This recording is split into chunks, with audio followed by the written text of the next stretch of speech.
Phai na in nuam kan nei ngak la ve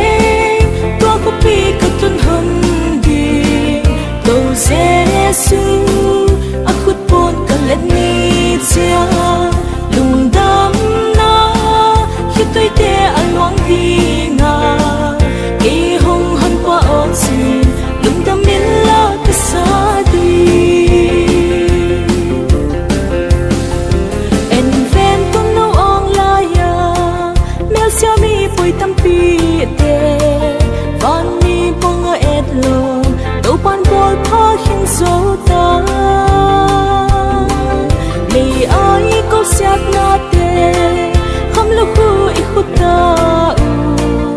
alu tum te sia sia so man pha to ki sem hi nak la ve to ko pi ka tun han di to Giêsu a khut pon kan let ni chia lung dam na khi tôi te alwang hi nga ki hong han pa o chi lung dam min la ka sa di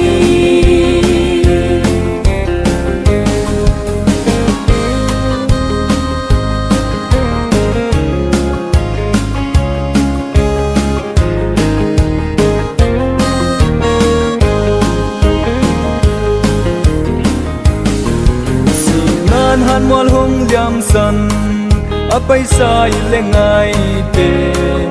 I lei mun sia na ga nu sia in hong pai un chi ke ngai in kap ke un na ke om na hong pai un I tun ding hon na la van ko pi pan pu thong va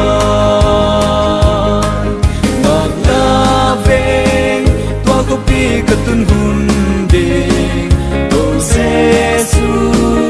a ku pon ka lem ni siang lung dam na khi tui te alwang ni nga ke hong hun pa o si lung dam min la ka sa di la ve to ko pi ka tun hun de Giêsu a khut pon ka lem ni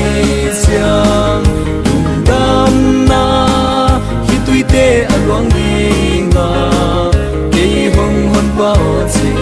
lung dam min la ka sa di